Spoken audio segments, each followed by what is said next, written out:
ছিল মজবুত, টাটকা ইমান মজবুত ছিল। গরিব হতে পারে কিন্তু ইমান মজবুত ছিল।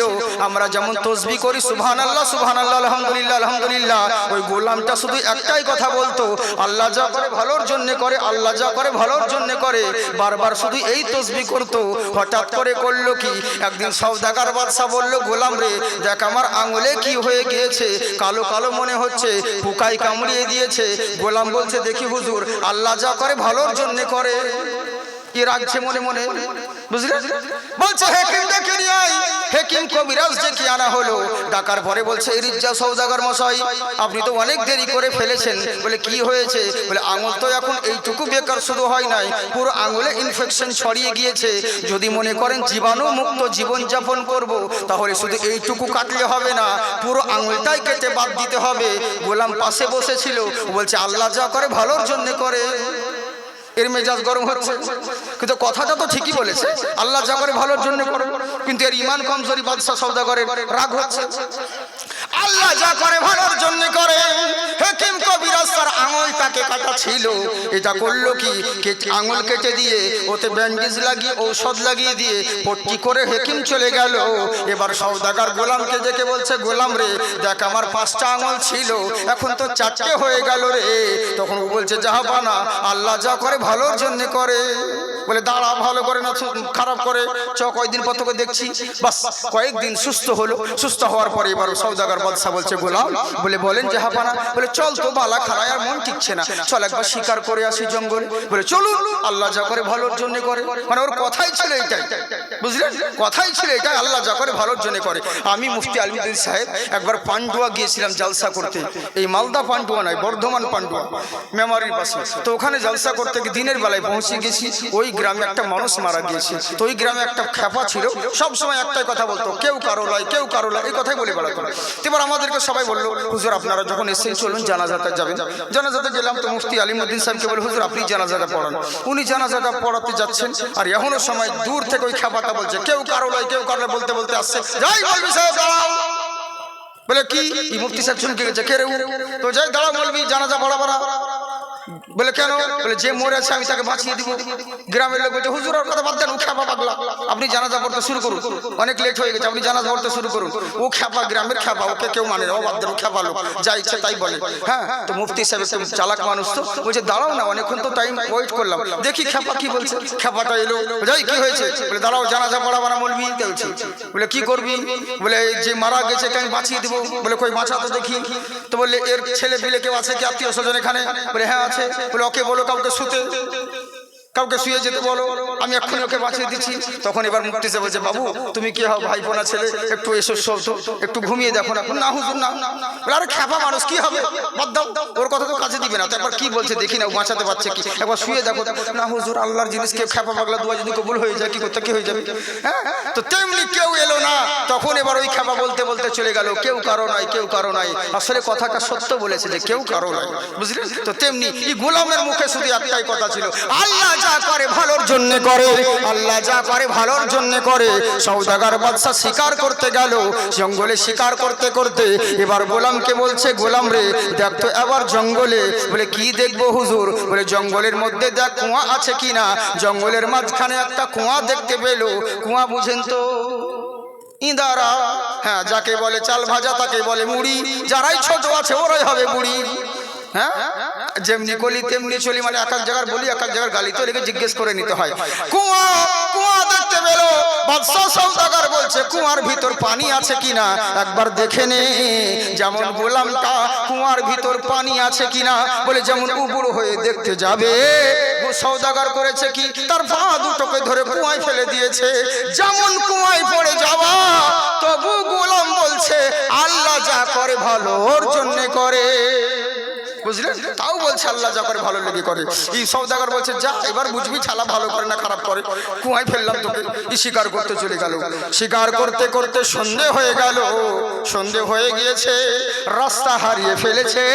সওদাগর চিন্তা করলো রাত্রি তো এখন হয়ে গেছে, এখন যদি রাত্রিবেলায় বেরিয়ে যায়, জঙ্গলের রাস্তা কখনো সোজা হয় না, আঁকা বাঁকা পথ হয়, কোন রাস্তা দিয়ে কোন দিকে চলে যাব। তার মানে একটা কাজ করা যাক, কোন রকম রাত্রিটা জঙ্গলের মধ্যে কাটাই, সকাল হলে পরেই এই নিয়ত করে বাদশা সওদাগর ঘোড়াটাকে গাছের গোড়ায় বেঁধে দিয়ে গাছের উপরে উঠে গেল। আর ওই সময় কিছু ডাকাতের দল আসতেছিল জঙ্গলের রাস্তা দিয়ে, ওদের সামনে ঘোড়া দেখতে পেল। যেমন ঘোড়া দেখতে পাওয়া, কেউ বলছে দেখ রে দেখ কার বাড়ি থেকে ঘোড়া ছুটে পালিয়ে এসেছে, আবার কেউ বলছে হয়তো রাস্তা হারিয়ে ফেলেছে। এক একজনা এক এক রকম কথা বলছে, কিন্তু ডাকাতের যে সর্দার সে বলছে তোরা চুপ কর। বলে কি হলো? বলে এই ঘোড়া হারিয়েও যায়নি, এই ঘোড়া পালিয়ে আসেনি। যদি পালিয়ে আসতো আর হারিয়ে যদি যেত তাহলে গাছের গোড়ায় বাঁধা কেন? বাঁধা কেন? বাঁধা রয়েছে মানে নিশ্চয়ই কেউ আছে। দেখ খোঁজ করে, চারিদিকে লাইট মারে দেখছে কেউ কোথাও নাই। উপরে যখন লাইট মারছে দেখছে সাদা ধবধবে মানুষ, সওদাগর মানুষ তো বসে আছে গাছের উপরে। যেমন যাই নাম গাছ থেকে, কোন রকম ভাবে গাছ থেকে ওকে নামানো হলো। নামানো হচ্ছে, গাছ থেকে নামানো হলো। নামানোর পরে এবার করলোটা কি? তখন বাদশা সওদাগরকে নামানোর পরে ডাকাতের দল জিজ্ঞাসা করে, এই এখানে কি করছিস? কি করছিস এখানে রাত্রেবেলায়? বলে আর বলেন না বাবজি, শিকার করতে এসেছিলাম জঙ্গলে, রাস্তা হারিয়ে ফেলেছি, তাই মনে মনে করলাম যে কোনো রকম রাত্রিটা জঙ্গলে কাটাই, সকাল হলে পরে বেরিয়ে পড়বো। বলে তাই নাকি? বললে হ্যাঁ। তখন ডাকাতের দল বলছে চল আমাদের সঙ্গে। বলে কোথায়? বলে চল আমাদের রাজার দরবারে। বলে কেন? বলে তোকে নিয়ে যাবো। বলে কেন নিয়ে যাবে? বলে তোকে জবাই করবো। জবাই করবো চল। মানে আমাদের যেমন কুরবানি হয়, সনাতন ভাইয়ের যেমন পাঠা বলি দেয় হিন্দু ভাইরা, তেমনি ওই রাজার আমলে ওরা মানুষ বলি দিত।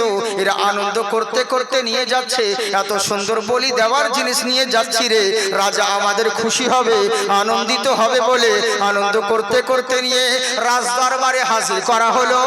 রাজা দেখে খুশি হলো, বলে এখন তো রাত্রি হয়ে গেছে, একে কয়েদখানায় ভরে রেখে দে, সকাল হওয়ার পরে একে জবাই করা হবে। বলে ঠিক আছে।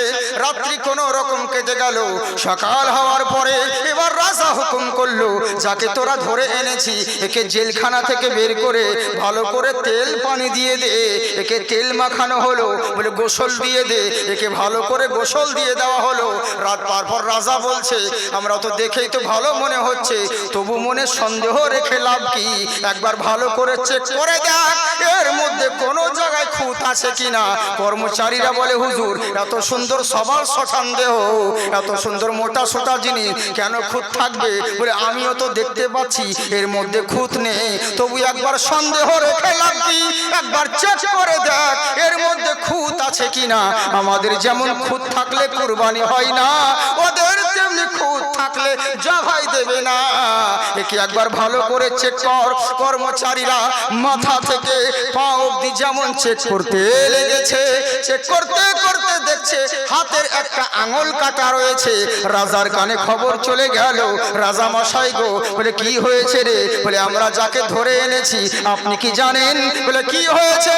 বলে এর তো অন্য হাতে 5টা আঙুল আছে, একটা হাতে 4টি আঙুল। বলে তাই নাকি? বললে হ্যাঁ। বলে কি হয়েছে?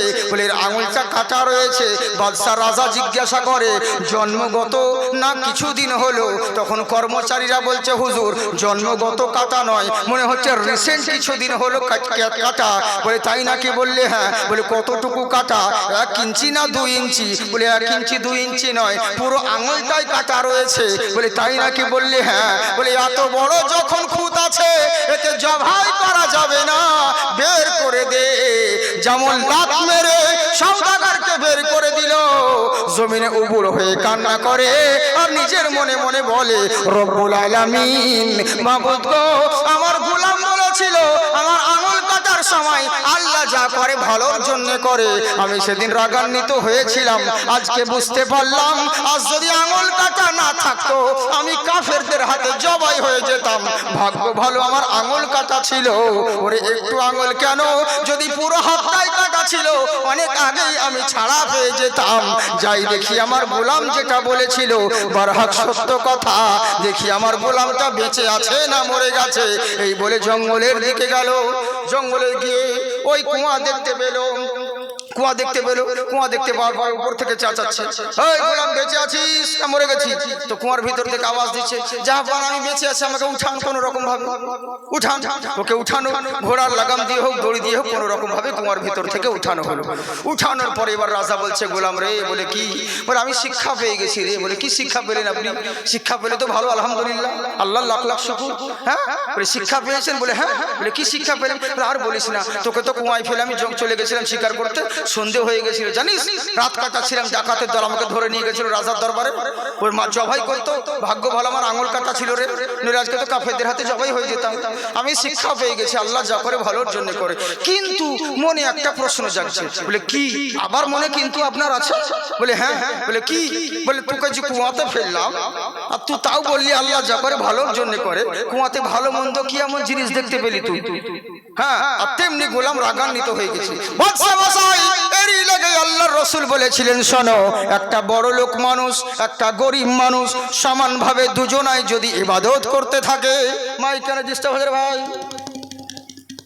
হ্যাঁ, একবার যাচ্ছে একবার আসছে, এরকম যেন হচ্ছে। হ্যাঁ, বুঝতে পারছেন? একটা বড় লোক মানুষ আর একটা গরিব মানুষ সমানভাবে যদি দুজনা ইবাদত করে, তবু বড় লোকটা 40 বছর আগে গরিবটা জান্নাতে যাবে। সুবহানাল্লাহ, বুঝলেন? সমস্ত নবী জান্নাতে যাবে, একজন নবী সবার শেষে জান্নাতে যাবে, যার নাম হলো হযরত সুলাইমান আলাইহিস সালাম। ওনাকে পৃথিবীর বাদশা করেছিলেন। সমস্ত কিছু হিসাব দিতে দিতে অন্যান্য নবীগণদের হিসাব দেওয়া হয়ে যাবে, সোজা জান্নাতে চলে যাবে। ইনি সবার লাস্টে জান্নাতে যাবে। তো বুঝতে পারলেন তো, মানুষ হচ্ছে নিয়ম। আমরা দুনিয়াবি ধন দৌলতের মায়ায় পড়ে কিছু না কিছু প্রবলেম হয়। এটা নবীদের জন্য নয়, আমাদের জন্য বলছি। তাই গোলামটা বলছে, বাদশা মশাই, আপনি এত বড় ধাক্কা খাওয়ার পরেও পাক্কা হতে পারলেন না, ঠুকুন খাওয়ার পরে চিকন হতে পারলেন না। বলে কেন? বলে আজ যদি আপনার জায়গায় আমি হতাম, এত বড় শিক্ষা পাওয়ার পরে পাক্কা হয়ে যেতাম, আর কখনো কিন্তু মনে প্রশ্ন করতাম না। বলে কেন রে? তুই আগে বেশি কথা বলিস না, আগে ভালো করে বল, কুয়ার মধ্যে কি এমন ভালো মন্দ জিনিস দেখতে পেলি? বলে আর বলবেন না, আমি কুয়ার মধ্যে যতক্ষণ ছিলাম কত কষ্টে ছিলাম আমি জানি, আর আমার আল্লাহ জানে, অন্য কেউ জানে না। মশার কামড়, পোকার কামড়ে জর্জরিত হয়ে গেছি জাহাপানা। বলে তাই নাকি? বললে হ্যাঁ। বলে তাহলে এত কষ্টে যখন ছিলি, তাহলে কেন বলছিলি আল্লাহ যা করে ভালোর জন্য করে? তখন গোলাম বলছে, বাদশা রে, এরই লেগেই বলি আমি গোলাম হতে পারি, ইমানের দিক থেকে আপনার থেকে পাক্কা আছি। বলে তাই নাকি? বললে হ্যাঁ। বলে একবার খুলে বল, আমার যে আঙুল কাটা ছিল বলে জবাই হলাম না, আমি বিশ্বাস করে নিয়েছি আল্লাহ যা করে ভালোর জন্য করে, কিন্তু তুই কুয়াতে পড়লি, তাও বললি আল্লাহ যা করে ভালোর জন্য করে, এটা কেন বললি বল? তখন গোলাম বলছে, এই কানা বাদশা, একবার মন দিয়ে শোনো, তোমার মতন বেয়াক্কাল আর অন্য কেউ নেই। বলে তাই নাকি? বললে হ্যাঁ। বলে বেশি বড় বড় কথা বলিস না, আগে বল কেন তুই বললি? বলে বাদশা মশাই শুনুন, আপনি আমি দুজনেই শিকার করতে এসেছিলাম। বলে হ্যাঁ এসেছিলাম। বলে আপনি রাস্তা হারিয়ে ফেলেছিলেন? বলে হ্যাঁ ফেলেছিলাম। দুজনাই একসঙ্গে একই কাণ্ড হতো, সন্ধে লেগে গেছিল বলে আপনি বেরোলেন না?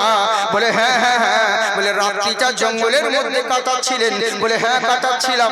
আপনার সঙ্গে আমি থাকলে আমাকেও জঙ্গলে রাত কাটাতে হতো? বললে হ্যাঁ হতো। আপনাকে ডাকাতের দলরা ধরে নিয়ে গেল? বলে হ্যাঁ নিয়ে গেল। বলে আমি তো ওদের বাপ নই যে আমাকে ছেড়ে দিত, আপনার সঙ্গে থাকলে আমাকেও তো ধরে নিয়ে যেত। আপনার খুঁত ছিল বলে আপনি জবাই হলেন না, আমার তো কোনো জায়গায় খুঁত নেই, আমি তো জবাই হয়ে যেতাম। ভাগ্য ভালো আপনি আমাকে কুয়ায় ফেলেছিলেন। এরই লেগেই বলি আমার আল্লাহ যা করে ভালোর জন্য করে। বুঝলেন? দুনিয়ার মানুষ কেউ বুঝতে পারেনি আর পারবে না, কিন্তু আমার আল্লাহ যা করে ভালোর জন্য করে। তাই আমার বল আলেমরা বলতে আছেন, শোনো, তোমরা আমাকে যদি মেরে দাও তবু জানবো আল্লাহ যা করে ভালোর জন্য করে, আর যদি আমরা বেঁচে যাই তবু জানবো আল্লাহ যা করে ভালোর জন্য করে। কিন্তু যে ইসলাম প্রচার করতে লেগেছি, তোমাদের দাবানলে পড়ে কোনোদিন পিছপা হব না। যতদিন বেঁচে থাকবো ইসলামের বাণী আমরা প্রচার করতে থাকবো। এখান থেকে বলছিলাম, আগে বলবো তো না ছেড়ে দেবো? বলে বলবো? কারা কারা শুনবেন না? হাত উঠান। শুনবেন না? জি হ্যাঁ, আপনাদের জাজবা ভালো তো। হ্যাঁ, আসলে জোশে পড়ে হুঁশ খেয়ে দেয়, মানুষ হয়ে গেছে তালকানা, বুঝলেন তো? সুবহানাল্লাহ বলতে গিয়ে তুফানাল্লাহ বেরিয়ে যায় অটোমেটিক। এরকম হয় বহু জায়গায়, বুঝলেন তো? আসলে শুনতে কম পেলে যা হয় মানুষ, কিন্তু আসলে শুনতে আপনারা ঠিকই পান, কিন্তু ওই যে ধ্যান থাকে অন্যদিকে, ওই কথাটাই বুঝতে পারছেন না, বুঝলেন তো? যাই হোক, তো ইনশাআল্লাহ আপনারা ভালো মানুষ, তার জন্য না, আল্লাহ আপনাদেরকে ভালো রাখুন। শোনাম, আপনারা তো সর্বশ্রেষ্ঠ মানুষ, বুঝলেন তো? তবে ওই রকম ভালো হয়ে না, আপনারা যেমন হবে ছেলে পেলে সেরকমই হবে, বুঝলেন তো? আজকাল আমাদের ছেলেরা মানুষ হচ্ছে না, যুবকরা মানুষ হচ্ছে না। কেন? কারণ আমাদের অধিকাংশ যুবক ছেলেরা তো নেশায় গ্রস্ত হয়ে গেছে, নেশায় ব্যস্ত, হিরোইন আর তামাক আর ইটা আর সেটা, শুধু নেশাতেই ব্যস্ত। বলছে খাও দাও ফুর্তি করো, দুনিয়াটা মস্ত বড়। ওবে ফেরেশতারা বলছে শুধু একবার মরো, কি সেটা শেখবো সেদিন বুঝে নিয়ে তোমার ফুর্তি বের করে দেবো। নেশাতে ব্যস্ত, হ্যাঁ গো, শুধু নেশায় ব্যস্ত, গার্জেনের কথা শুনে না। এই জন্য আজকাল ছেলেরাও সেরকম তৈরি হচ্ছে না, বুঝলেন? এক লোক বলছে হুজুর, বলে কি আমার ছেলেকে জানলা কি বুদ্ধি দিয়েছে? বলে কি বুদ্ধি দিয়েছে? প্রত্যেক দিন আমি পেশাব ফিরতে যাই তো লোটা নিয়ে যাই, পানি নিয়ে যাই, তো সেদিনকে বাথরুমে একটা কোটোতে পানি ছিল, বলে বদনা নিয়ে যাইনি, তো ছোট ছেলেটা আমার ওই বদনাতে পানি করে নিয়ে পেটের উপরে এমনি এমনি করে নিয়ে আমাকে বাথরুমে রেখে দিয়ে এলো। মানে জানে যে আব্বা বাথরুমে পেশাব ফিরতে গেলে পরে পানি নেয়। হ্যাঁ, কত বুদ্ধি দেখুন। বলে হ্যাঁ সে তো হবে। আর একজনা বলছে আমার ছোট ছেলেকে আল্লাহ যে কি বানাবে গো হুজুর, আল্লাহ যে কি তৈরি করবে। বলে কি তৈরি করবে? আর বলেন না, চরম বুদ্ধি আমার ছোট ছেলে। তাই না কি? বলে হ্যাঁ। বলে কিরকম বুদ্ধি? আর বলেন না, আমি মাঠে লাঙল নিয়ে গেছিলাম, বাড়িতে বিড়ির বান্ডিলটা ফেলে চলে গেছি, তো আমার সেই ছেলে বিড়িটাকে দিয়ে আমাকে মাঠে দিয়ে আসছে, বুঝলেন? তাহলে কোনো ব্যাপার না, এখন তুমি এক বান্ডিল খাচ্ছ, তোমার ছেলে দু বান্ডিল খাবে, এটাই হচ্ছে নিয়ম, বুঝলেন? এরই লেগে তো বলে দাড়ি মুंडवाए मूंछ उड़ाए औरत जैसी शक्ल बनाए, तुम्हें क्या हो गया है, तुम्हें क्या हो गया है, राज शरीयत तुमको नभाए औरों की चलन निभाए, तुम्हें क्या हो गया है, तुम्हें क्या हो गया है। दुनियार मोहब्बते पड़े আমরা যা ইচ্ছে তাই করি, দুনিয়ার রং তামাশায় পড়ে আখিরাতকে ত্যাগ করি, আখিরাতকে ভুলে যায়। কিন্তু জেনে রাখো এই জীবন তোমার শেষ জীবন নয়, এরপরে আরো একটা জীবন রয়েছে, তোমাকে মৃত্যুবরণ করতে হবে। তাই ততক্ষণ পর্যন্ত মরো না যতক্ষণ পর্যন্ত পূর্ণ মুসলমান না হবে। তাই আলেমরা বলে শোনো, ইসলাম ধর্ম কবুল করো, মুসলমান হয়ে যাও, সমস্ত ধর্ম বিফলে চলে যাবে, কেউ তোমাকে পরিত্রাণ করতে পারবে না। বলে তাই নাকি? বললে হ্যাঁ। তখন এরা সমস্ত ধর্মের লোকেরা, বাতিল ধর্মের লোকেরা বলছে তোমাদের কথা মানবো না, আর তোমাদের ধর্ম যদি সত্য হলো, তোমাদের ধর্ম যদি সত্য, তোমাদেরকে তোমাদের সঙ্গে মোকাবিলা করা হবে, তোমাদেরকে প্রশ্ন করব, তোমাদেরকে উত্তর দিতে হবে। যদি উত্তর দিতে পারো তাহলে জানবো তোমাদের ধর্ম সত্য, আর যদি উত্তর দিতে না পারো তাহলে আমাদের ধর্ম হলো সত্য, তোমাদেরকে আমাদের ধর্ম গ্রহণ করতে হবে, আর নইলে এই দেশ থেকে চলে যেতে হবে। আলেমরা বলছে কোনো ব্যাপার নাই, করো, তোমরা কি প্রশ্ন করবে? তখন বাতিলরা বলছে এখন কেন প্রশ্ন করব, এখন প্রশ্ন করলে তো আমরা কয়েকজন লোক আছি, বাকি দেশের লোক জানবে না তোমরা কত বড় মিথ্যেবাদী, কত বড় ভাওতাবাজি, তোমাদের মুখোশটা লোকের সামনে খুলতে হবে। বলে তাই নাকি? বললে হ্যাঁ। নানান জনা নানান রকম ভাবে এরা মতবাদ শুরু করলো। বলে কি হবে? বলে আজকে প্রশ্ন করব না, এমন একটা দিন ধার্য করা হোক, একটা দিন তৈরি করা হোক, চারিদিকে মাইকিং করে দাও, এলান করে দাও, একটা দিন ধার্য করা হবে, আর ওই দিনেই তোমাদের সঙ্গে মোকাবিলা হবে, বাহাস হবে, মুনাজারা হবে। বলে কোনো ব্যাপার নেই। তখন তো মাইক ছিল না, এরা ঢাক পিটিয়ে দিল, গোটা এলাকায় গ্রামবাসীকে, এলাকাতে শহরে গঞ্জে গঞ্জে ঢাক পিটিয়ে দিল। ইসলামের সঙ্গে বাতিলের মোকাবিলা হবে, ইসলামের সঙ্গে বাতিলের বোঝাপড়া হবে। সবারই টার্গেট হলো ইসলামকে নিচু করা, ইসলামকে মুছে দেওয়া। কিন্তু আপনারা বুকে হাত দিয়ে বলেন মহান আল্লাহ যেই ইসলামের রক্ষক রয়েছেন, আল্লাহ যে ধর্মকে সত্য প্রমাণ করেছেন, জগতের মোল্লা যদি চেষ্টা করে কখনো কি মিথ্যা প্রমাণ করতে পারে? কখনো পারবে না। কিন্তু বাতিল লোকেরা এরা সবাই মিলে দিন ডাকা হলো, এবার করলো কি একটা দিন ধার্য করা হলো। ওদিকে যাচ্ছি না, বলতে গেলে অনেক সময় লেগে যাবে। দিন ডাকা হলো, স্টেডিয়াম দেখেছেন আপনারা, ক্রিকেটে খেলা দেখেছেন, ক্রিকেটে খেলা দেখেছেন নিশ্চয়ই, ক্রিকেট খেলা চারিদিকে স্টেডিয়ামের মধ্যে লোক, আর মাঝখানে ক্রিকেট খেলোয়াড়রা ক্রিকেট খেলে, খেলোয়াড়রা ক্রিকেট খেলে, আর গোল চারিদিকে গোল করে হাজার হাজার দর্শক থাকে। ওই রকম এরা করলোটা কি, মাঝখানে আলেম কিছু রয়েছে, আর এই বাতিল ধর্মের পাদ্রী একটা একটা করে, সনাতন ধর্ম, বৌদ্ধ ধর্ম, জৈন ধর্ম, সমস্ত ধর্মের লোক একদিকে রয়েছে, আর আলেম কতগুলো একদিকে রয়েছে। আশেপাশে অনেকগুলো জাতির মানুষ, একটা দুইটা নয়, হাজার হাজার লক্ষ লক্ষ মানুষ রয়েছে। এরা সবারই মুখে একটা কথা, আজকে বিচার করা হবে কোনটা সত্য কোনটা মিথ্যে, ইসলাম ধর্ম সত্য না ওদের ধর্ম সত্য, আজকে বুঝা করা হবে। এই বলে সবাই ময়দানে হাজির হয়েছে, আজকে বাহাস হবে, আজকে চ্যালেঞ্জ হবে। এবার করলো কি, তখন পাদ্রীরা বলছে এই আলেমরা এখনো সুযোগ আছে, মান সম্মান গুছিয়ে পালিয়ে যাও, কেউ তোমাদেরকে জানতে পারবে না। আর যদি আমরা প্রশ্ন করি, উত্তর যদি তোমরা দিতে না পারো, তাহলে তোমাদেরকে আমাদের ধর্ম গ্রহণ করতে হবে, নইলে দেশ থেকে বিদায় নিয়ে নিতে হবে। আলেমরা বলছে কোনো ব্যাপার নেই, করো তোমরা কি প্রশ্ন করবে। বলে তাই নাকি, বললে হ্যাঁ। তখন বলছে প্রশ্ন করো। এবার করলো কি, যখন এবার আলেমরা এরা মেঝেতে বসে রয়েছে, এখন যেমন অনেক মানুষ আছে মুসলমানদেরকে নিচু মনে করে, এই আলেমগুলো মেঝেতে বসে রয়েছে, উঁচু বড় বড় সিংহাসনগুলো এগুলো নিয়ে পাদ্রীরা ধর্মরা বসে আছে। এবার করলো কি, আলেমদেরকে বললো তোমরা কি প্রস্তুত আছো? বলে হ্যাঁ প্রস্তুত আছি, তোমাদেরকে প্রশ্ন করা হবে। বলে করো প্রশ্ন। বলে এখনো ভাবনা চিন্তা করো, উত্তর দিতে পারলে তোমাদের ধর্ম আমরা সবাই মেনে নিব, যত লক্ষ লক্ষ লোক আছে সবাই মিলে ইসলাম কবুল করে নিব। আর যদি উত্তর দিতে না পারো, তোমাদেরকে আমাদের ধর্ম গ্রহণ করতে হবে, মানতে রাজি আছো কিনা বলো। আলেমরা বললো কোনো ব্যাপার নেই, করো তোমরা কি প্রশ্ন করবে। তখন পাদ্রীরা বলল বেশি প্রশ্ন করব না, কেবল মাত্র 5টা প্রশ্ন করব। নাম্বার 1, আচ্ছা বলো তো দেখি, তোমরা যে বারবার আল্লাহ আল্লাহ আল্লাহ আল্লাহ করে বেড়াও, তোমার আল্লাহ কি করতে পারে? নাম্বার 1। নাম্বার 2, তোমার আল্লাহর আগে কে আছে? আল্লাহ আল্লাহ তো করছো, এখন না হলে তোমার আল্লাহ আছে, কিন্তু তোমার আল্লাহর আগে কে ছিল বা আল্লাহর আগে কে রয়েছে, এটা বলতে হবে। নাম্বার 3, তোমার আল্লাহ যে আছে কি করে বিশ্বাস করব, আল্লাহকে দেখাতে হবে।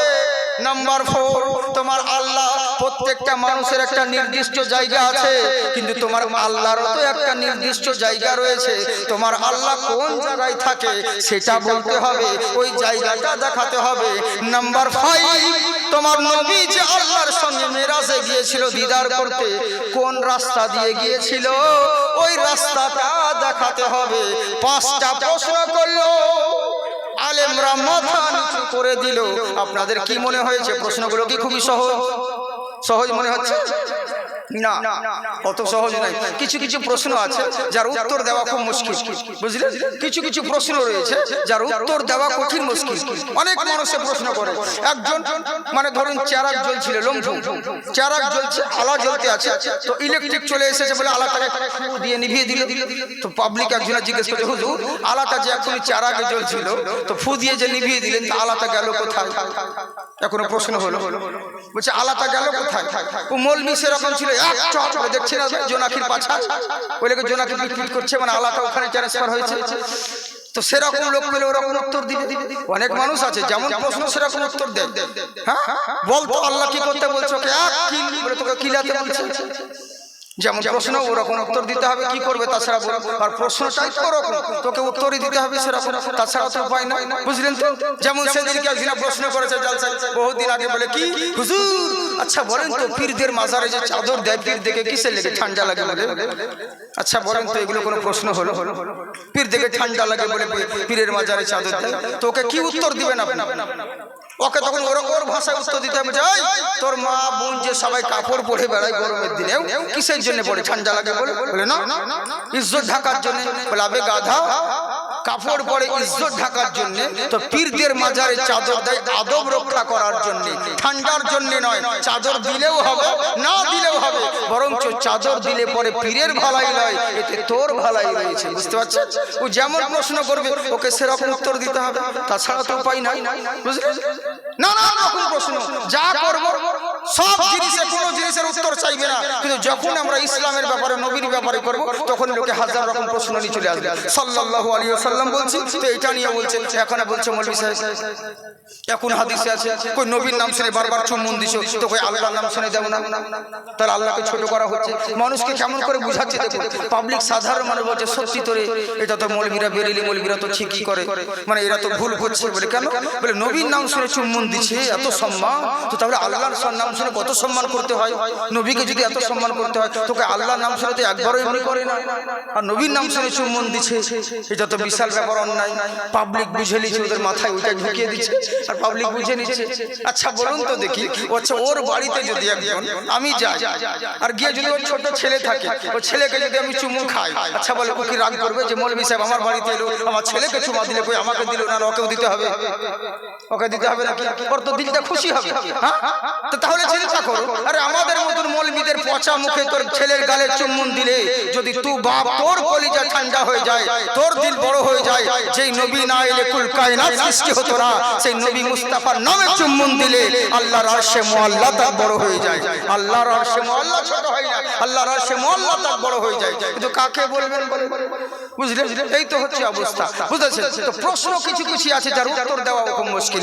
যেমন প্রশ্ন করা হয়ে গেল, আলেমরা মাথা নিচু করে দিলে, রব্বুল আলামিন তুমি বলেছো মাওলা গো, ইন্নামা আমওয়ালুকুম ওয়া আওলাদুকুম আন যিকরিল্লাহ, আমি পরীক্ষা করে দেখব আমাকে বেশি ভালোবাসো না তোমার সংসারকে বেশি ভালোবাসো, আমাকে বেশি ভালোবাসো না তোমার সন্তানকে ভালোবাসো।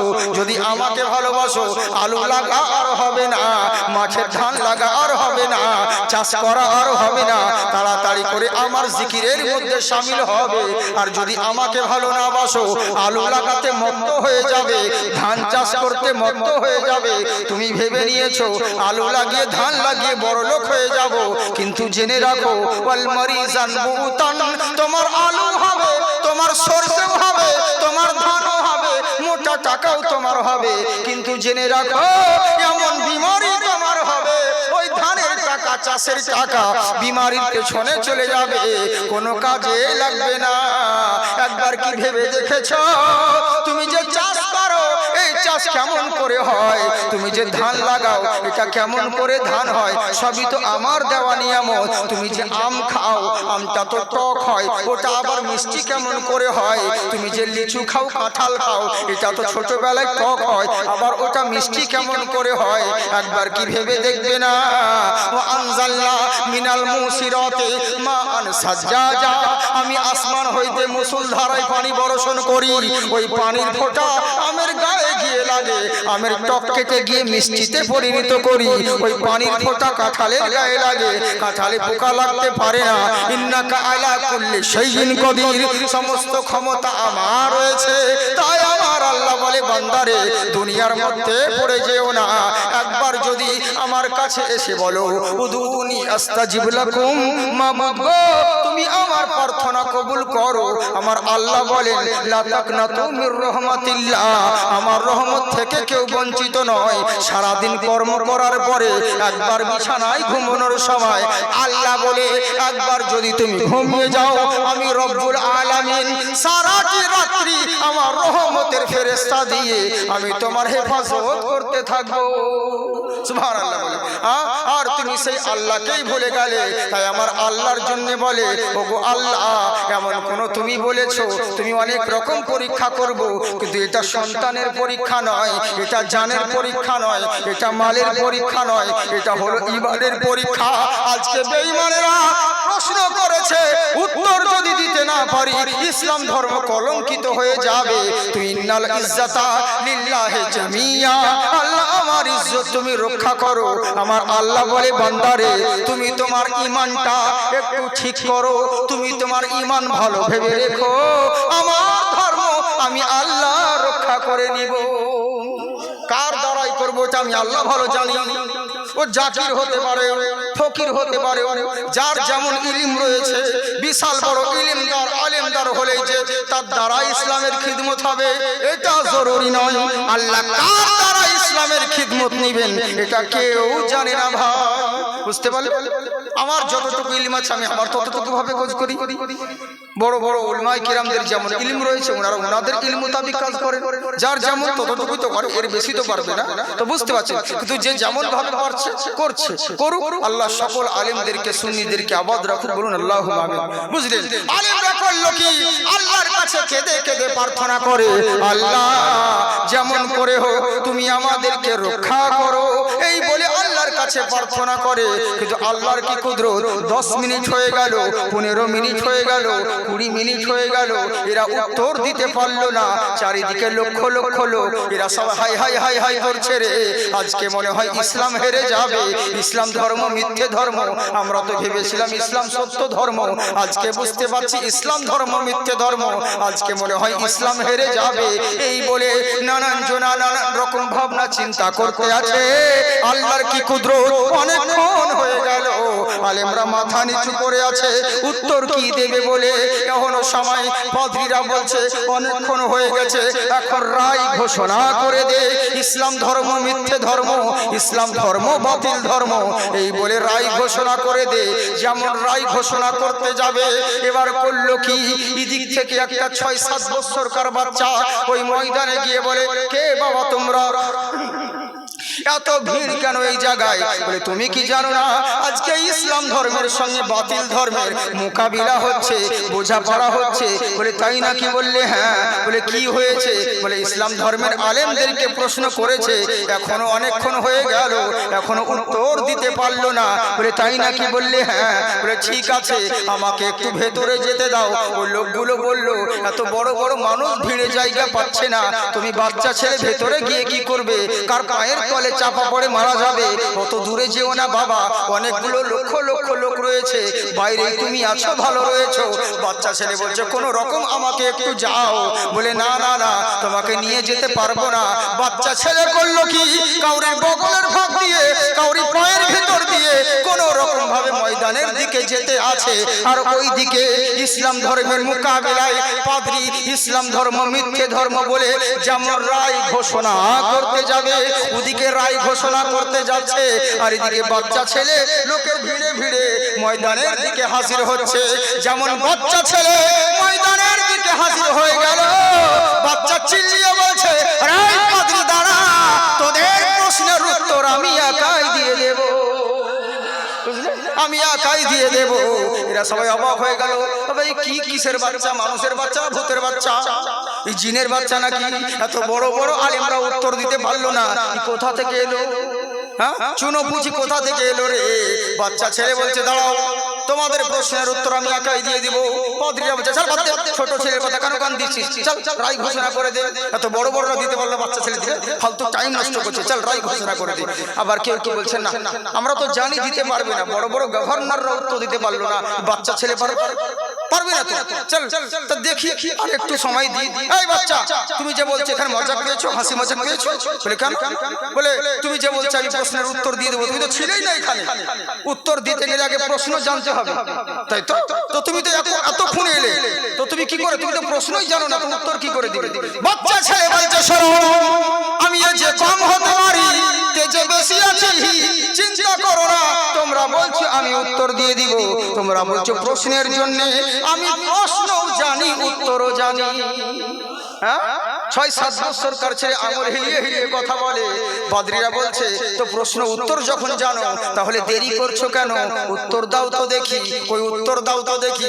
বাচ্চা ছেলে বলছে প্রত্যেক জিনিসের মধ্যে একটা নিয়ম আছে, একটা ডিসিপ্লিন আছে। বলে কিসের ডিসিপ্লিন? বলে আচ্ছা তোমরা বিচার করে বলো, তোমাদের মধ্যে প্রশ্ন জানে সে বেশি বড়, না প্রশ্ন উত্তর দুটোই জানে সেই বেশি বড়? কে বড় বেশি বলো? বাচ্চা ছেলে বলছে যে প্রশ্ন উত্তর দুটোই জানে সে বেশি বড়, না প্রশ্ন জানে সে বেশি বড়? পাদ্রীরা বলছে আমরা তো প্রশ্ন জানি উত্তর জানি না। আরে বাচ্চা তো প্রশ্ন উত্তর দুটোই জানে, তাহলে এই বেশি বড় হবে। এই বাবু তুমি বেশি বড়, তখন বাচ্চা ছেলে বলছে, আমি যদি তোমাদের চাইতে বড় হলাম তাহলে তোমাদের সভাপতি চেয়ারে কেন বসে আছে? নামাও। চেয়ারে কেন বসে থাকবে আসনে? তখন পাদ্রী বলছে, ভাই সভাপতি তুই জানিস? বলে না, নাম থেকে চার থেকে নামিয়ে দিয়ে বাচ্চা ছেলেকে কোলে করে নিয়ে গিয়ে যেমন আসনে বসিয়ে দিয়েছে, বসার সাথে সাথে বাচ্চা চিৎকার মেরে বলে, তোমরা প্রশ্ন করেছিলে 5টা, প্রথম নাম্বার প্রশ্নের উত্তর হলো এটা, আমার আল্লাহ কি করতে পারে? আমার আল্লাহ এই মাত্র একটা বেঈমানকে বেইজ্জত করে চেয়ার থেকে নামিয়ে দিয়ে একটা ঈমানদারকে সম্মানের সহিত দেখো আসনে বসিয়ে দিয়েছে। ইন্নাকা আলা কুল্লি শাইইন কাদির, আমার সমস্ত ক্ষমতা আমার আল্লাহ রয়েছে, এই মাত্র আমার আল্লাহ এই কাজটাই করে দেখালো। তখন আলেমরা একটু উপরে উঠিয়েছে, এ তো বিশাল জিনিস রে। এখনো 4টে প্রশ্ন আছে, বলতে গেলে অনেক দেরি লেগে যাবে, ছেড়ে দিলাম। বলবো 4জন বান্দা নাই যে 2000 করে টাকা দিবেন খোদার ঘরে মসজিদের জন্য দেন। আমি তাও তো এর মধ্যে বহুত কথা ঢুকেছিল, আমি সবকে কাটছাট করে দিয়েছি, বুঝলেন তো, একদম ডাইরেক্ট সামনের দিকে চলে এসেছি। তো এই হচ্ছে ব্যাপার, বলতে গেলে বহু সময় লেগে যাবে। 4জন বান্দা নাই 2000 করে টাকা দিবেন। সোনামুখী বাবজি আমার কত দিকে কত টাকা চলে যাচ্ছে, আল্লাহর রাস্তায় দিলে পরে কোনোদিন বিফলে যাবে। 3000 সুবহানাল্লাহ। কি নাম ভাই আপনার? আপনার নাম কি? এহসানুল হক ভাই এখানে বাড়ি? সুবহানাল্লাহ। নারে তাকবীর, নারে সালাত। এহসানুল হক ভাই আমার এইখানেতে ছিল, আমি 2000 বলেছিলাম, উনি 3000 বলে গেল। আমিনু আমিনু আল্লাহ আমিনু আমিন। তার মনের আশা পূর্ণ করো রব্বুল আলামিন, বলেন আল্লাহুম্মা আমিন। আপনাদেরকে বলেছি, উনি তো 3000 দিলেন, ওনার সঙ্গী কেউ একজন হবে নাই, একজনা নাই। কত দিকে কত টাকা যাচ্ছে বাবজি দিন। খোদার ঘরের জন্য চাইছি, সবই তো আল্লাহর দেওয়া, সবই তো আল্লাহর দেওয়া জিনিস, হাত পা চোখ কান সবই তো হ্যাঁ আল্লাহর ঘরের জন্য চাইছি। দেখুন আমরা কালেকশন বক্তা নই, আমরা পারি না অতটা, বুঝলেন। আপনাদের এইদিকে কালেকশনের মাস্টার হল আমার নানা ইয়াকুব সাহেব, বুঝলেন। তাহলে বয়স্ক হয়ে গেল, গলা বিশাল, এখন গলা বসে না, একদম টান টান করে একদম গলা, আর আমাদের পাতি হাসের মতো ফাঁস ফাঁস করছে, বুঝলেন। তবে আল্লাহর রহমত যে যে দেখুন আল্লাহর কত বড় রহমত, আপনাদের দোয়া রয়েছে বলে আমি কথা বলতে পারছি। ডক্টর বলেছিল যে আপনার আস্তে আস্তে কথা বলতে গেলে যদি বেঁচে থাকেন তাহলে 3 বছর পর মুখ খুলবে, আপনি খাওয়া দাওয়া করতে পারবেন, আস্তে আস্তে মুখটা খুলবে, তখন আপনি কথা বলতে পারবেন। কিন্তু আল্লাহর কি রহমত দেখুন 3 মাস পর থেকে মানে আমি যাই হোক বেশ একটা প্রোগ্রাম করছি, বেশ কথা বলতে পারছি। ডক্টরকে বলছি তো ডক্টর বলছে ये तो मिराकल हो गया यार, ये तो चमत्कार हो गया, ऐसा तो नहीं होता है आपके जैसे पेशेंट को।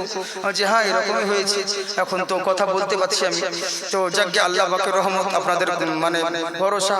কিন্তু যাই হোক সবই হয়েছে, কিন্তু আমার আওয়াজটা মনে হয় এখনো যায়নি, আওয়াজটা হারাই না, আওয়াজটা আছে, রাখি আল্লাহ তো মারে কে, বুঝলি। হ্যাঁ কত জনের মানে কেউ দুঃখও করে কেউ আনন্দও করে, বুঝলেন তো। মানুষ প্রত্যেকটা মানুষের, আমাদের যেমন ভক্তর অভাব নেই তেমনি শত্রুরও শেষ নেই, এটা ভেবে নিয়েন না, বুঝলেন তো। আমাদের আশেপাশে থাকছে ঘুরছে বলে বিশাল চরম ভক্ত আমার সামনে, কত মৌলবি কত মাওলানা, তাই বলে ভাবিয়েন না সুযোগ পেলেই বাঁশ দিতে কেউ ছাড়বে না, বুঝলেন। ওয়ালাইকুম সালাম। সুবহানাল্লাহ। কি নাম? মুশাররফ হোসেন। বাবা বাবা, নারে তাকবীর, নারে সালাত। মুশাররফ হোসেন দেখো এখানেতে বাড়ি, 25000 বাবার নামে দিল অতি তাড়াতাড়ি। বললে শোনো দাদা এখন হলো টাকি, উনি 10000 টাকা দিল, এখনো 15000 বাকি নাকি। হ্যাঁ হ্যাঁ আমি দোয়া করি মওলা স্টেজে বসিয়া, তুমি দোয়া করো মওলা তোমার আরশে নিয়া, বলুন আল্লাহুম্মা আমিন। যাই হোক এই দেখেন 10000 টাকা দিয়েছে মুশাররফ সাহেব, আল্লাহ তুমি তার নেকদানকে কবুল করো। মাশাআল্লাহ, কে বললেন আই গো, এদিকের মানুষ ভালো, এদিকের মানুষ দান করে। যাই হোক সুবহানাল্লাহ, 25000 একজনা, আর একজনা যদি 25000 হতেন তাহলে তো 50 হয়ে যেত, তাহলে তার কথাই বলতো না, বুঝলেন। তাহলে আর কিছু জিজ্ঞাসাই করতাম না, কাউকে বলতামই না ইনশাআল্লাহ। তবে আমি যেটা ভুলে গেছি, একজনকে বলেছি 3000 আমার এহসানুল ভাইয়ের সঙ্গী হতো, আর 4 জনকে বলেছি 2000 করে। তাড়াতাড়ি করে মা বোন, লক্ষ্মী ভান্ডার তো খুব লুটলা তোমরা, খুব লিচ্ছ। হ্যাঁ, তোমাদের উপর শোনো, তোমাদের উপর যদি অবদান কারো আছে তো কোনো মৌলবীর নাই, আমার আছে। কারণ আমার লক্ষ্মী ভান্ডারে দেখবো অনেক ওয়াজ আছে। হ্যাঁ, তো আমি তোমাদের জন্য দিনরাত মাহফিলে বলে বলে দোয়া করে করে দেখো আজকে তোমরা 1000 টাকা পাচ্ছ, বুঝলে? তবে আরো অফার আছে, আরো পাবা 2000 টাকা। খুব জলদি তোমাদের অ্যাকাউন্টে 2500 করে ঢুকবে। তাড়াতাড়ি করে একটা মাসের টাকা দাও, কবে পাবা বলে দেবো, কিন্তু কবে থেকে 2500 টাকা করে ঢুকবে।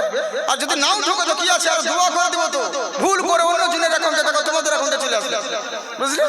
আর যদি না দান করো তো আর একটা দোয়া আছে, এমন দোয়া করবো যে ফিঙ্গার মিলবে না, বুঝলে? তখন আপডেট হবে। কি নাম? মুর্শিদাবাদ বাড়ি? মুর্শিদাবাদ কোথায়? বহরমপুর বাড়ি? বহরমপুর না? কোন জায়গায়? ওহো, বাজার। আচ্ছা, ঠিক আছে। আমাদের দিকে আমার সাগরদিঘির জন্মস্থান। হ্যাঁ হ্যাঁ, মুর্শিদাবাদ। হাত মিলান। দারুন দারুন, আল্লাহ আপনাদেরকে আবাদ রাখুন। হ্যাঁ, মানুষ যাই হোক দেন আমাদের মুর্শিদাবাদের লোক, সুবহানাল্লাহ। হ্যাঁ, জ্ঞানী গুণী সত্যবাদ, তার বাড়ি মুর্শিদাবাদ, বুঝলেন তো? উল্টা পাল্টা লয়, মুর্শিদাবাদের মানুষ। না, তোমরা ভালো, তোমরা ভালো, আমরা সবাই ভালো, শুধু জুতো চুরি করি তাই, বাকি আমরা সবাই ভালো, বুঝলেন তো? যাই হোক, ইনশাআল্লাহ তো যাকে মাশাআল্লাহ দেন মুর্শিদাবাদের ভাই আমার এখানে থাকে উনি, তো ইনশাআল্লাহ দেখুন 2000 টাকা দিয়েছেন। আল্লাহ তুমি তার নেকদানকে কবুল করুন। বাবজি সোনামুখী এই টাকার বদৌলতে আল্লাহ তাআলা ঘর পরিবারে রুজি রোজগারের সকলকে যেন বরকত দান করে, বলেন আল্লাহুম্মা আমিন। মাশাআল্লাহ। তবে হ্যাঁ, আল্লাহ রুজি রোজগারে বরকত দিও, পরিবারে বরকত দিও না। হ্যাঁ, পরিবারে বরকতের মধ্যে 3-4টা বউ হয়ে গেল তার মুশকিল হয়ে যাবে, বুঝলেন তো? দোয়াও সাবধানে করতে হয়। হ্যাঁ, মানে ভুল বুঝে বুঝে দোয়াটা উল্টা পাল্টা হয়ে যায়। আর দোয়া কি করে করবো জানেন? আমাদেরকে কঠিন ঝামেলা তো, জালসা করতে গিয়ে চরম বিপদে আমরা পড়ে যাই, জানেন? ত্রিপুরাতে জালসা করতে গিয়ে ডান দিককার লোক বলছে হুজুর, বলে কি দোয়া করেন? আপনি পালিয়ে যাবেন না, দোয়া করে যাবেন। এবার বাম দিককার লোক বলছে হুজুর দোয়া করবেন না, বলে কেন? বলে আমরা দোয়া করি না। যাব বাবা, তোমরা কারা? বলছে আমরা কমিটি। বলে তোমরা? বলে আমরাও কমিটি। তাহলে তোমরা পয়সা দিবে না বলে যুক্তি করছো? ওদের লেগে বাঁচার লেগে এক হাতে দোয়া করতে হয়েছে, বুঝলে? কি করবো? জালসা করতে গিয়ে খুব সুন্দর এক জায়গায় দেখলাম, আমার আগে বক্তা সাহেব ওয়াজ করছে, প্লাস্টিকের চেয়ারে ওয়াজ করছে। আর এত সুন্দর সিংহাসন থাকতে প্লাস্টিকের চেয়ারে বসে ওয়াজ করছে। ওকে বলছে হুজুর এত ভালো চেয়ার থাকতে ওখানে ওয়াজ কোনে করছেন? বলে ভালো করে দেখেন চেয়ারটা। যখন কি মেরে দেখছি চেয়ারের মধ্যে আধখানে এত বড় ফেরে বেরিয়ে আছে গজা। তার মানে কমিটি বুঝিয়ে দিল মৌলবি ওয়াজ যদি এদিক ওদিক হয় তাহলে ফেরে ঢুকে যাবে, বুঝলেন? খুব সাবধান আমাদেরকে, বুঝলেন? 2000 টাকা দিলেন, 2000 টাকা আর একজন দিয়েছে, মাশাআল্লাহ 2 জন 2000 করে দিয়েছেন। আর 4 জন বলেছে আর 2 জন দিয়ে দেন, বাস হয়ে যাবে ইনশাআল্লাহ। আপনাদেরকে আর বিরক্ত করব না। তো মা জননী কলজার টুকরা সোনামুখী আমার, দাও তোমরা 1000 টাকা, বেশি নয়, শুধুমাত্র একটা মাসের বেতন দাও। আল্লাহর কাছে দোয়া করবো আল্লাহ যেন তোমাদের টাকাতে বরকত দেয়। ওগো শুধু একাই খেও না, একটু কুদ্দুসের বাপকেও দিও, বুঝলে? হ্যাঁ, একটু দিও সোনা। মা বোন তোমাদেরকে বলি, সোনামুখী তোমরা খুব ভালো, সত্যি তোমরা খুব ভালো। তবে একটা অনুরোধ করবো তোমাদেরকে, আজকে তোমাদের বিরুদ্ধে কথা বলবো না। হ্যাঁ, শুধু একটা মাসের বেতন দাও তাহলে হবে। যদি মনে করো না 1000 টাকা দিতে অসুবিধা হচ্ছে তো হাফ দাও, 500 টাকা আমাদেরকে দাও, 500 টাকা তোমার স্বামীকে দিবে, তাহলে হবে। হ্যাঁ, কোনোদিন তো স্বামীকে দেয় না, স্বামী মাথার ঘাম পায়ে ফেলে ইনকাম করে ওদের হাতে যায়। আর কিন্তু ওরা এত নিমক হারাম, কোনোদিন বললো না ওগো কুদ্দুসের বাপ লাও 500 টাকা লাও, তুমি কিছু খাবে, চালটা খাবে, এরকম কোনোদিন বললো না। ও নিজে একাই সারল। ওরা আবার কি বলছে জানেন? আমরা এখন স্বাধীন হব, আর পুরুষের দরকার নয়, পুরুষ নিয়ে কি করিব, আমরা এখন মাইনে পাই। ওরাও এখন বেতন পাচ্ছে, এ লেগে গরম দেখাচ্ছে। এরই লেগেই বলি মা বোন, বেশি লক্ষ্মী ভান্ডারের টাকার গরম দেখায় না। স্বামীর কুঁড়ে ঘর তোমার লেগে জান্নাতের ঠিকানা, বুঝলে? হ্যাঁ, তো 500 টাকা কি দিবা না? দাও সোনামুখী দাও। তোমাদের বাপ মার কিরা, শ্বশুর শাশুড়ি কিরা দিলাম দাও। তোমাদের যদি হাঁস মুরগি থাকে তো তোমাদের তার কিরা দিলাম দাও, দাও ইনশাআল্লাহ। তোমরা খুব ভালো। এখানে কেউ নাই, ওদিকে যান না, ওরা মেয়ে ছেলের মধ্যে কেউ উঠে পড়তে হবে, ওরা দিবে। ওরা খুব ভালো মানুষ, ওরা আমাকে খুব ভালোবাসে। হ্যাঁ সত্যি খুবই ভালোবাসে। মা বোন হাজার হলে মাই চাইতো, মা বোনরা সত্যি খুব ভালো। কিন্তু এই যে একটা প্রবলেম মা বোনদের, আমাদের যত ফ্যাসিলিটি শুধু জালসা, মানে পর্দার যত নিয়ম শুধু জালসা তলাতেই, আর পর্দার নিয়ম আর মৌলবীর সামনে, বাকি কোনো দিকে লাগে। হ্যাঁ শুধু পর্দা মৌলবীর সামনে রমজান মাসে 27 তারাবির দিনে লাইলাতুল কদর রাতে সব খতম বক্সাতে যায় নতুন তারাই পড়াতে গিয়ে বাপরে বাপরে যে জানলা দিয়ে এমনি করে বোরখা পরে 100 টাকা দিচ্ছে হুজুর 100 টাকা আমার শাশুড়ি নামে বক্সে দিবে শাশুড়ি নামে খতম কোরআন আছে বক্সে দিবে যাক এখানকার মেয়েরা ভালো তো বোরখা করে আদব কায়দা তো করছে খুব ভালো তো পরের দিন দেখছি কেমন আদব কায়দা রাস্তার ধারে ওই মেয়েটাই নাভি বাহির করে শাশুড়ি চুল ধরে ঝগড়া করছে রাস্তার ধারে এবার আমি তো জানি না কিন্তু ইমামের সঙ্গে দেখো রোজার মাসে অনেক পান্ডা থাকে ওরা বলছে হুজুর বলে কি চিনতে পাচ্ছেন কে বলে না তো বলে 100 টাকা যে 27 তারাবিতে দিল খতম বক্সাতে ওই মা ঝগড়া করছে বুঝলি হাই রে পর্দা শুধু মসজিদে আর জলসা তলায় মৌলবীর সামনে বাকি অন্য সময় পর্দা করো না কেন এরকম করিও না শোনা হ্যাঁ ধাক্কা লাগছে তাও কিন্তু শুধরাই না রাস্তা দিয়ে ধাক্কা লাগছে তাও শুধরাই না যে মৌলবী আসছে কি না আসছে কোনো ব্যাপার নাই ধাক্কা যখন হুজুর দেবে তাড়াতাড়ি ধাক্কা লেগে যাওয়ার পরে বলছে হুজুর আবার ওরাই বলাবলি করছে কেমন মৌলবীজি যে একবার রাস্তা দিয়ে যাচ্ছে দেখতে গলার শব্দ করে না করে না কারণ মৌলবী কি আসিস্টে নিয়ে মাইকে মাইকে ঘুরবে মা বোন তোরা সরে যাও এখন হুজুর বেরোচ্ছে যারা উদাম হয়েছে থাকো কারণ তোর হুঁশ বুঝলেন জি জি আপনার বাবা মারা গিয়েছে আপনার মা আবার 2000 টাকা দিয়েছে সুবহানাল্লাহ আল্লাহ তুমি তার নেকদানকে কবুল করো মাশাআল্লাহ ইনশাআল্লাহ এহসান ভাই আমার ওনার মা আবার 2000 টাকা দিয়েছেন ওনার স্বামীর জন্য আল্লাহ তুমি তার নেকদানকে কবুল করো মাশাআল্লাহ জয় হোক সোনামুখী আমার তো মা বোনদের তরফ থেকে দিয়েছে একজন 2000 টাকা আপনাদেরকে 4 জন বলেছে তাড়াতাড়ি করে দিন 2 জন দিয়েছে আর 2 জন দেন তাড়াতাড়ি বেশি দেরি করেন না সোনামুখী জলদি করে বেশি দেরি করবেন না খুব ভালো হবে ফুল খিললে